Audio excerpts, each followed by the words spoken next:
Comme la vie est grande quand on médite sur ses commencements, méditer sur une origine, n'est-ce pas rêver?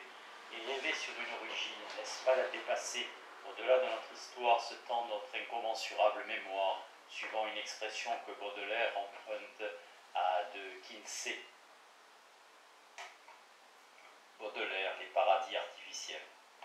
Pour forcer le passé quand l'oubli nous en serre, les poètes nous engagent à réimaginer l'enfance perdue. Ils nous apprennent les audaces de la mémoire. Pierre-Emmanuel, Tombeau d'Orphée. Il faut inventer le passé, nous dit un poète. Invente, il n'est fait perdu au fond de la mémoire. Robert Ganzo, l'œuvre poétique. Et lorsque le poète invente ces grandes images qui révèlent l'intimité du monde, ne se souvient-il pas? Parfois l'adolescence dérange tout. L'adolescence, cette fièvre du temps dans la vie humaine. Les souvenirs sont trop clairs pour que les rêves soient grands. Et le rêveur sait bien qu'il faut aller au-delà du temps, des fièvres pour trouver le temps tranquille, le temps de l'enfance heureuse dans sa propre substance.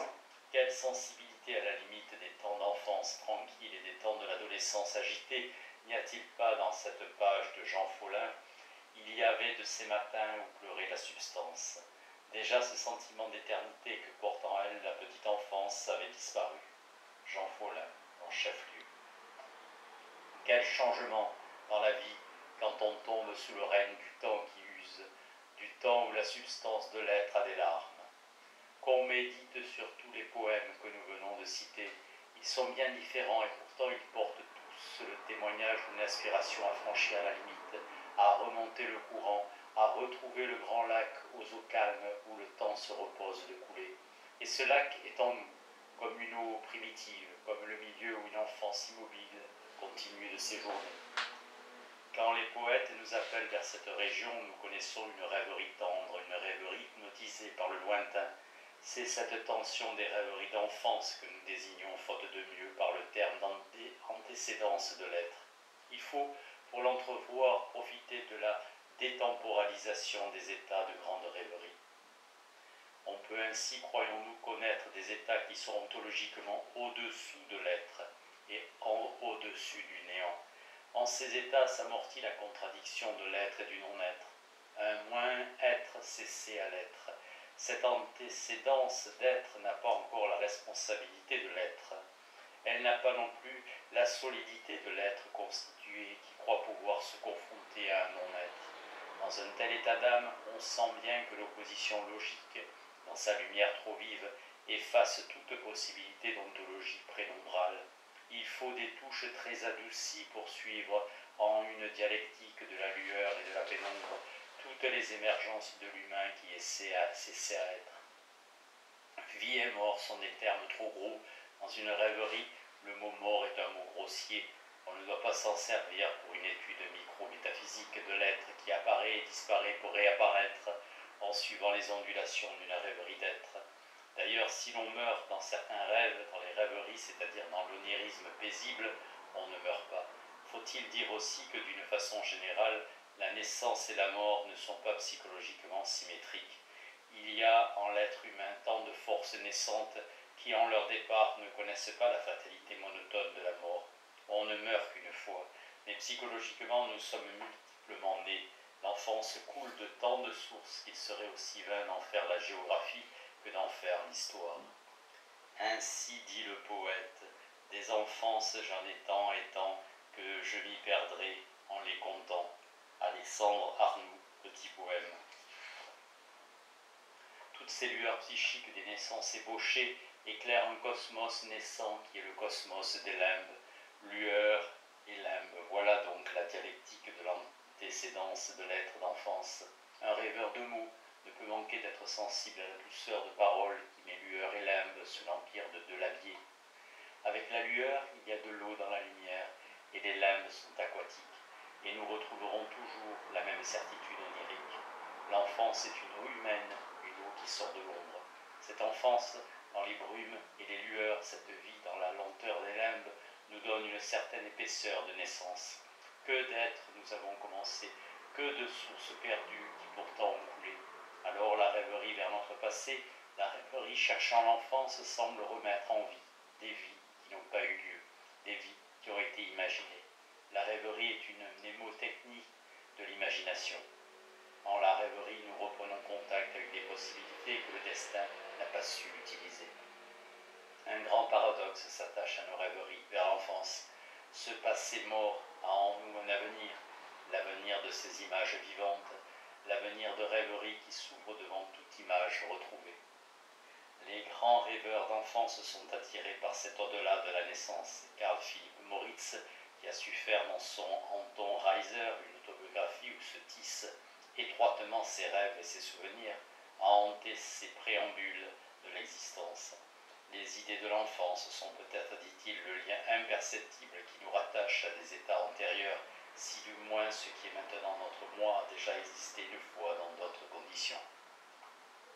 Notre enfance serait alors l'été où nous aurions bu pour ne pas nous dissoudre dans le tour antérieur et à venir, pour avoir une personnalité convenablement délimitée.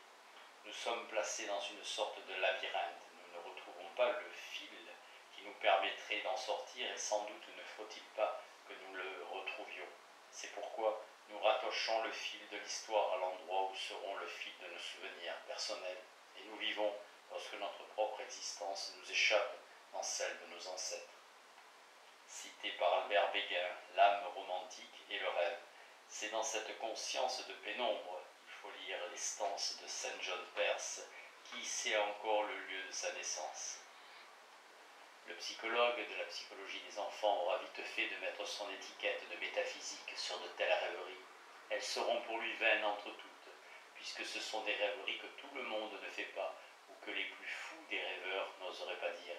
Mais le fait est là, cette rêverie a été faite, elle a reçu d'un grand rêveur, d'un grand écrivain la dignité de l'écriture. Et ses folies et ses vains songes et ses pages aberrantes, elle trouve des lecteurs qui s'y passionnent.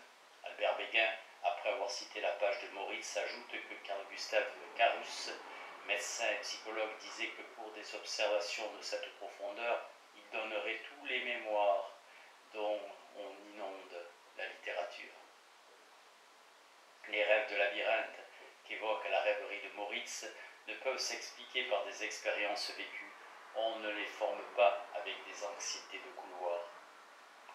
Nous n'avons pas non plus à évoquer en analysant de telles rêveries le traumatisme de la naissance étudié par le psychanalyste Otto Rank.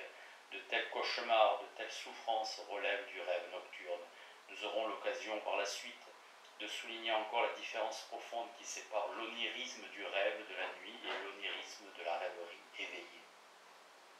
Ce n'est pas avec des expériences que les grands rêveurs d'enfance se posent la question « D'où sortons-nous » Il y a peut-être une sortie vers la conscience claire, mais où fut l'entrée du labyrinthe? Nietzsche ne dit-il pas « Si nous voulons esquisser une architecture conforme à la structure de notre âme, il faudrait la concevoir à l'image du labyrinthe » Nietzsche dans Aurore, un labyrinthe aux parois molles entre lesquelles chemine, se glisse le rêveur, et d'un rêve à l'autre, le labyrinthe change. Une nuit des temps étant celle qu'on apprend par la préhistoire, par l'histoire, par la mise en ligne des dynasties, ne saurait jamais être une nuit des temps vécue. Quel rêveur pourra jamais comprendre comment, avec 10 siècles, on fait un millénaire, qu'on nous laisse donc rêver sans chiffre à notre jeunesse, à notre enfance, à l'enfance. Ah, que ces temps sont loin, qu'il est ancien notre millénaire intime, celui qui est en nous, tout prêt à engloutir l'avant-nous. Quand on rêve à fond, on n'en a jamais fini de commencer. Novalis a écrit « Aller wirklicher Anfang ist ein zweiter Moment ». Tout commencement effectif est un deuxième moment. Dans une telle rêverie vers l'enfance, la profondeur du temps n'est pas une métaphore empruntée à des mesures d'espace. La profondeur du temps est concrète, concrètement temporelle. Il suffit de rêver avec un grand rêveur d'enfance comme Moritz pour trembler devant cette profondeur. Quant au fait de l'âge, à la fin de l'âge, on voit de telles rêveries, on recule un peu car on reconnaît que l'enfance est le puits de l'être. Rêvant ainsi à l'enfance insondable, qui est un archétype, je sais bien que je suis pris par un autre archétype. Le puits est un archétype, une des images les plus graves de l'âme humaine. Juan Ramón Jiménez. Le puits, quel mot profond, glauque, frais et sonore, ne dirait-on pas que c'est le mot lui-même qui fore, en tournant la terre obscure jusqu'à l'eau fraîche? Un rêveur de mots ne peut passer devant une telle rêverie sans la noter. Cette eau noire et lointaine peut marquer une enfance. Elle a reflété un visage étonné. Son miroir n'est pas celui de la fontaine. Un narcisse n'y peut s'y complaire. Déjà dans son image vivant sous terre, l'enfant ne se reconnaît pas. Une brume est sur l'eau, des plantes trop vertes encadrent le miroir. Un souffle froid respire dans la profondeur. Le visage qui revient dans cette nuit de la terre est un visage de notre monde. Maintenant, si un souvenir de tel reflet vient dans une mémoire, n'est-ce pas le souvenir d'un avant-monde? Un puits a marqué ma petite enfance, je m'en approchais. Je n'en approchais jamais que la main serrée par la main d'un grand-père. Qui donc avait peur, le grand-père ou l'enfant? La marge, elle, pourtant était haute, c'était dans un jardin bientôt perdu. Mais un mal sourd est resté, je sais ce que c'est qu'un puits de lettres.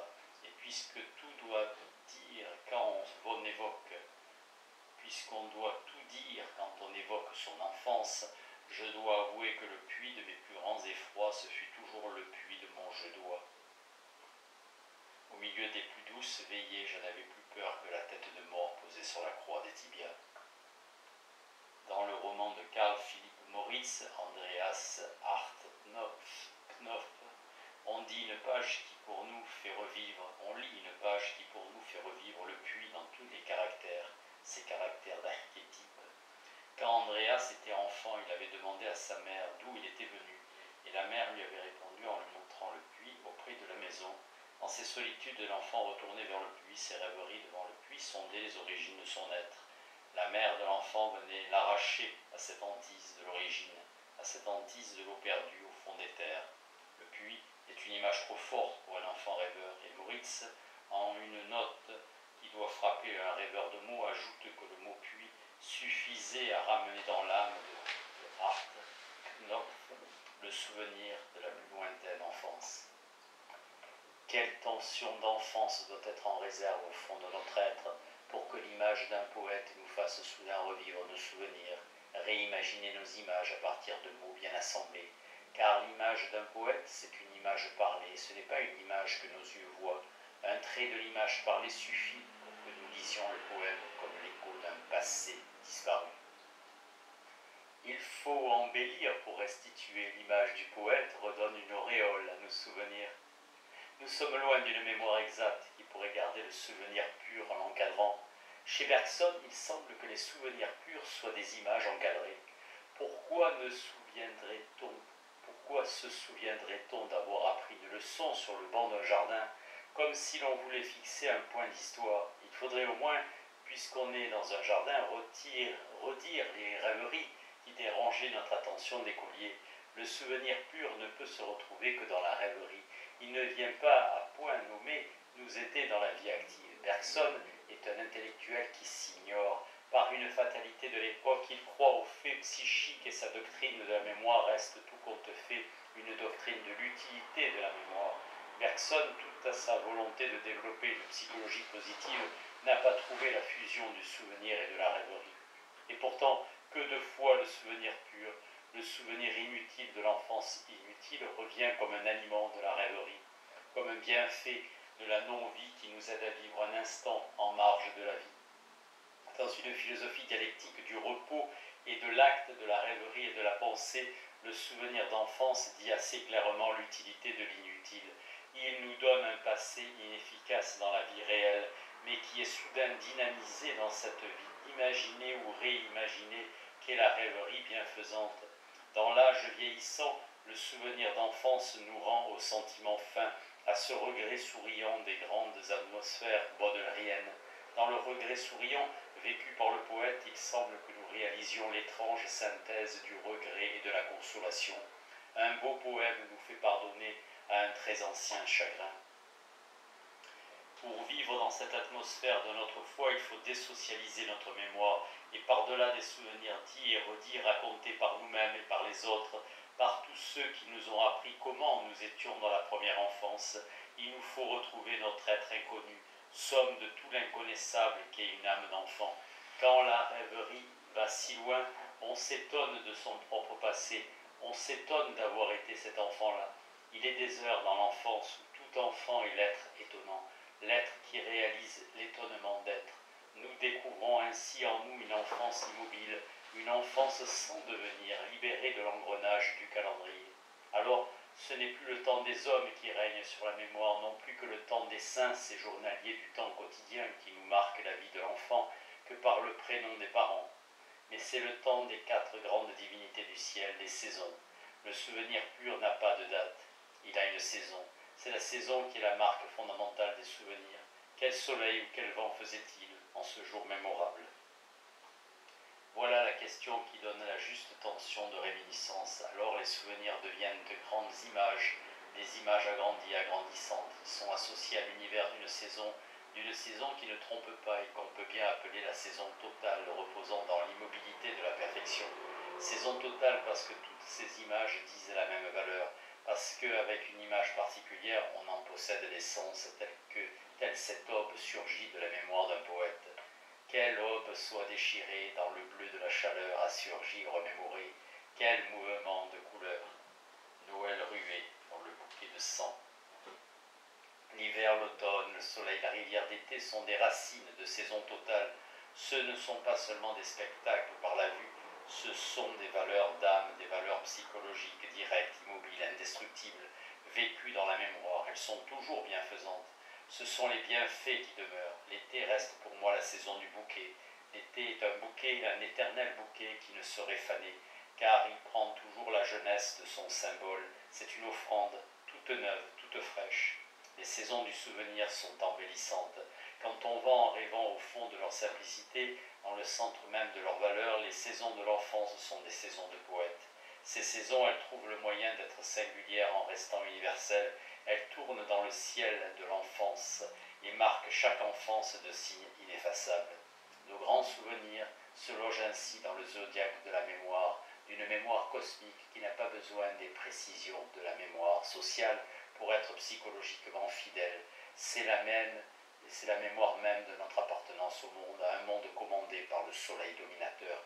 À chaque saison retentit en nous un des dynamismes de notre entrée dans le monde, cette entrée dans le monde que tant de philosophes évoquent à propos de n'importe quoi et n'importe quand.